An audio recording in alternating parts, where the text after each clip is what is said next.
Tara mga katropa! Sa vlog na ito, we will feature the world-class na bagong provincial capital of Cavite. Truly Filipino and tatak Caviteño na hango sa mansyon ng unang Pangulo ng Pilipinas na si General Emilio Aguinaldo na nasa Kawit, Cavite. Kita nyo naman na isa na ito marahil sa pinakabago at pinakamalaking provincial capital o kapitolyo sa Pilipinas. Matatagpuan po ito along Governor's Drive sa 13 Martires. Kaya tara at samahan niyo ako to explore more about this beautiful, magnificent, and iconic provincial capital of Cavite with Joms.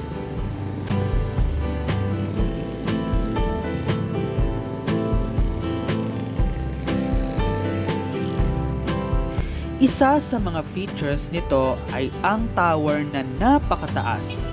I'm not sure kung anong height nito pero sure ako na kapag nakita nyo ito ay super ma-amazed kayo. And as of now ay ongoing pa ang mga developments, especially yung landscape around here. And also makikita nyo rin within this compound ay itong tatlong helipad dito po sa bagong provincial capital.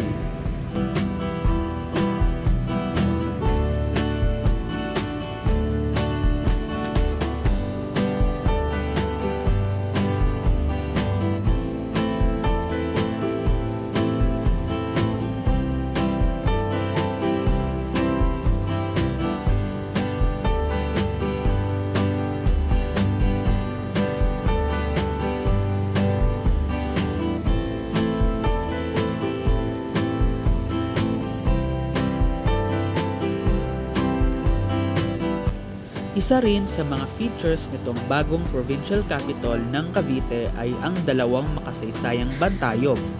Ito ay ang bantayog ng unang Pangulo ng Pilipinas na si General Emilio Aguinaldo at ang ama ng himagsikan at nagtatag ng katipunan na si Supremo Gat Andres Bonifacio. Aside sa dalawang makasaysayang bantayog ni Aguinaldo at ni Bonifacio ay sasalubong din sa inyo itong iconic na balcony o balkonahe ng bagong provincial capital na kung saan inspired siya sa balcony o balkonahe ng mansyon ni Aguinaldo na nasa Kawit, Cavite. Sa loob naman ay makikita nyo itong mga nakasulat na mga pangalan ng 13 martyrs o 13 o 13 martires ng Cavite na kung saan they are recognized for their significant contributions and heroism for the Philippine independence. At sa likod naman ay itong napakagandang quadrangle na kung saan makikita nyo sa may bandang likuran I guess is yung giant Philippine sun at dito naman banda is yung 81 stars that represents the 81 provinces of the Philippines. Tunay ngang hindi matatawaran sa ganda itong bagong provincial capital ng Cavite lalong-lalo na sa gabi dahil sa kanyang napakagandang illumination at architectural design. I say that super stunning sa gabi itong bagong provincial capital na kung saan ito ay 100% world class for its very iconic, impressive, marvelous, and modern Filipino architectural design na may pagmamalaki nating mga Pilipino. Kaya naman if ever na mapadaan kayo, I don't miss this opportunity to visit this very beautiful and iconic New Cavite Provincial Capital at night here at 13 Martires City.